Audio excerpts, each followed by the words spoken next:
¿Te apetece dar una vuelta por uno de mis cementerios favoritos, el de La Recoleta en Buenos Aires? Este es el primer cementerio público de la ciudad de Buenos Aires. Se inauguró un 17 de noviembre de 1822. Eso significa que hace muy poquito ha cumplido 201 años. Hoy en día el cementerio tiene 4.870 bóvedas.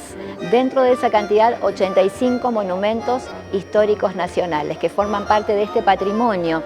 Un cementerio que comienza siendo muy sencillo, pero que tiene su primera reforma en 1881. Eso significó que se fue transformando poco a poco en un cementerio aristocrático. Este cementerio, y aquí sin duda hay mucha historia, personalidades importantes, desde premios Nobel, presidentes, empresarios y patriotas, hombres y mujeres destacados que descansan en este lugar. Y por supuesto, siendo un cementerio, también un espacio propicio para la creación de mitos, de leyendas y de esos relatos que no están en los archivos históricos, pero siempre están presentes en un cementerio como este. Nos encontramos aquí frente a una bóveda, la de Luz María García Belloso. Aquí vemos una bellísima obra con una escultura yacente que representa a esta joven, Luz María, que murió en 1925 a causa de una peritonitis. Ella es ingresada inicialmente en otra bóveda y unos 5 años después construyen esta bóveda en su homenaje. Sin embargo, a esta historia tan triste de alguien que muere tan joven, se le fue de alguna manera atravesando una leyenda, un mito, que la sitúa como una de las damas de blanco de este cementerio. Y ese relato está vinculado con que décadas después del fallecimiento de Luz, una noche un joven aquí en las cercanías del cementerio conoce a una chica de este mismo barrio. Ella tenía un vestido blanco, muy finito, empiezan a hablar, él la invita a tomar algo en un café importantísimo de Recoleta, el Café La Biela, uno de los bares notables de nuestra ciudad. Bueno, empieza a refrescar y él, que era muy caballero, decide prestarle su campera para que ella se abrigue en esa noche tan fresca. La invita entonces a tomar un café y cuando ella está por tomar el café, todo ese café se le derrama sobre la campera que le había prestado. Ella le promete entonces que al día siguiente la va a devolver en perfecto estado.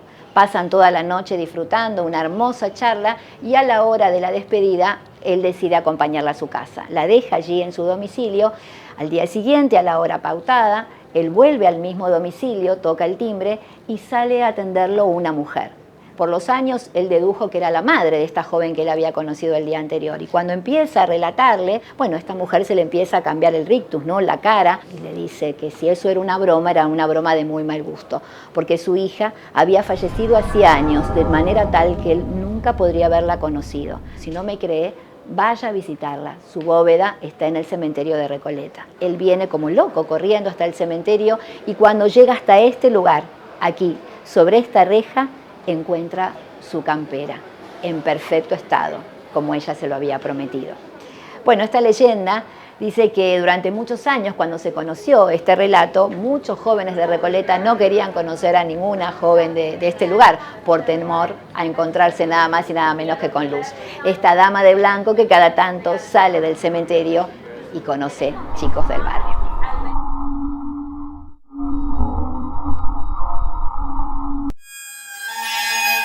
Salvador María del Carril fue un hombre muy importante, un político argentino de ese siglo XIX, que por temas políticos tiene que exiliarse en Uruguay. Allí es donde va a conocer a Tiburcia, se van a casar en el año 1831. Cuando ellos vuelven, Salvador recibe la herencia familiar, eso le permite hacer algunos negocios, comprar campos, tener una residencia muy importante aquí en Buenos Aires. Su carrera política también comienza a estar en un franco ascenso, llegando a ser vicepresidente de la Confederación Argentina. Y ese mito dice que a lo largo del tiempo, y ya con una buena posición económica, Salvador y Tiburcia comienzan a tener un conflicto en su matrimonio, ligado a los gastos. Según Salvador, su esposa Tiburcia gastaba mucho dinero en las compras que hacía.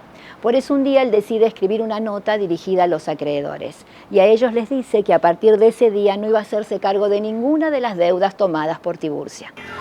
Acto seguido, publica esa nota en los periódicos de Buenos Aires, viralizando de alguna manera, diríamos hoy, esa noticia.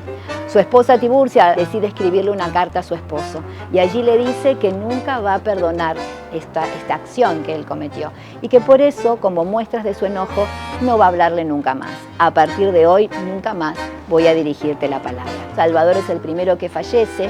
La esposa le habría pedido al artista que lo representara como Salvador había vivido, muy cómodo, sentado en su sillón. 15 años después, Tiburcia también falleció, pero según el mito, ella habría dejado expresado que también quería tener su escultura aquí en este lugar, pero que la ubicación de esas esculturas tenían que marcar de qué manera este matrimonio había vivido esos últimos años. Uno mirando para un lado y el otro para el otro, sin dirigirse la palabra.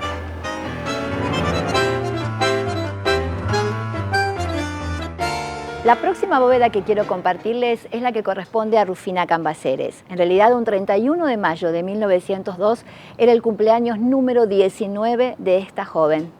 Y justamente también fue el día de su fallecimiento. Se estaba preparando para ir a una función en el teatro y de pronto se desmaya en su casa.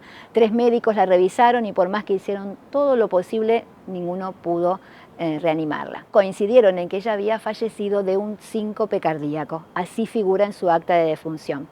Como era la reglamentación de la época, cuando alguien fallecía repentinamente, como en este caso, debía ser velado durante 30 horas consecutivas y recién después el cuerpo ser ingresado a la bóveda familiar. Y así se siguió el protocolo.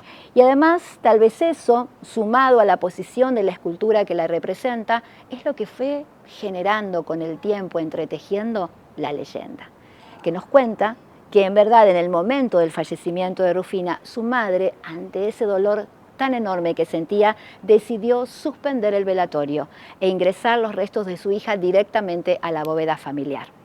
Unos días después, desde el cementerio, se contactan con ella pidiéndole que se presente aquí porque algo raro había sucedido.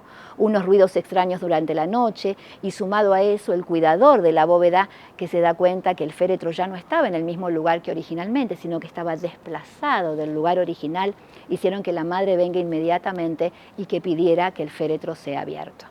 Cuando lo abrieron, la sorpresa. El cuerpo de Rufina mostraba marcas de rasguños en su cara, en su cuello. El interior del espacio donde se encontraba estaba rasgado, con lo cual llegaron a la conclusión de que ella habría sido ingresada viva y que lo que había provocado todo esto era un ataque de catalepsia que los médicos no pudieron identificar. Finalmente, ella, al no haber sido velada como correspondía, entonces habría despertado dentro de su féretro. Esta leyenda es conocida como la joven que murió 2 veces. Bueno, la dieron por muerta una vez y finalmente ella falleció aquí en el cementerio de Recoleta. Mucha gente empieza a tener temor a la catalepsia y cuentan que un señor obsesionado con este tema se hizo diseñar un ataúd especial con un sistema que desde adentro a él le permitía accionar una palanca y hacer sonar una campana para dar anuncio de que estaba vivo en el supuesto caso que le sucediera lo mismo. Bueno, lo cierto es que durante años este señor visitó este cementerio para probar el mecanismo. Cuentan que ingresaba a su bóveda, que se metía dentro de su féretro y que se fijaba si todo funcionaba bien, hasta que finalmente un día volvió a este cementerio. Pero no lo hizo por sus propios medios, sino que lo trajeron. Y quienes estuvieron aquí aseguran que ese día no sonó ninguna campana. Años antes existió un sistema un poco más rudimentario, donde la persona fallecida quedaba en una sala de observación y a esa persona se le ataba un hilo a la muñeca.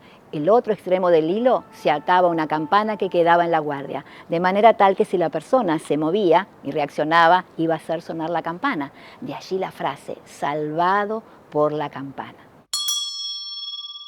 Muchos creen que cuando cae la noche, Rufina sale de su bóveda y anda dando vueltas por estos pasillos del cementerio.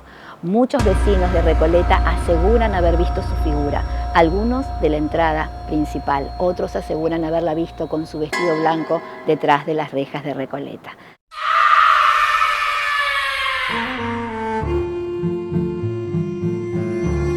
Evita fue primera dama, esposa de Juan Domingo Perón, un presidente argentino. Se la conocía como la abanderada de los humildes por ese trabajo con los más necesitados. Despertó muchas pasiones, a favor y en contra, convirtiéndose sin duda en un personaje polémico de la historia argentina, pero también en una mujer destacada del siglo XX. Lo cierto es que además Eva muere muy joven, a los 33 años, cuando justamente se desempeñaba como primera dama. Más de 2 millones de personas acudieron a esos funerales Y el cuerpo de Evita, justamente para estar presente a lo largo de ese tiempo, fue preservado especialmente por el trabajo de un médico español, el doctor Pedro Ara. 3 años después de su muerte, en 1955, un golpe de Estado derroca al gobierno peronista. El cuerpo de Evita es retirado secretamente de la CGT donde se encontraba.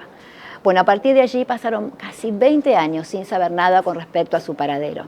Hoy sabemos que el cuerpo inicialmente estuvo escondido en distintos lugares de la ciudad de Buenos Aires y que era trasladado permanentemente, hasta que finalmente fue llevado a Italia, en una misión secreta y bajo un nombre falso. Como María Maggi de Magistris, los restos de Evita fueron ingresados al Cementerio Mayor de Milán, en Italia, y allí estuvieron 14 años. Recién aparecerán en 1971, cuando sus restos son entregados a Juan Domingo Perón, a su esposo, que estaba exiliado en Madrid, en España. Volverán aquí a la Argentina en 1974. En ese momento Perón también había fallecido y juntos fueron ubicados en una capilla dentro de la Quinta Presidencial de Olivos. 2 años después, en 1976, se hizo un nuevo golpe de Estado y eso motivó que la Junta Militar que asumió, determinara un nuevo traslado. Sus restos fueron traídos aquí con máxima seguridad y alojados en el segundo subsuelo de la bóveda familiar. Ese ingreso, ese segundo subsuelo, ha sido blindado, al igual que su féretro, que también se blindó. Esto es solo un pequeño recorrido de todo este gran patrimonio de las grandes personalidades que descansan aquí en este cementerio. Así que los invitamos, si están de paseo por Buenos Aires, para que se hagan un ratito y vengan a conocer el cementerio de Recoleta. Hola, mi amor.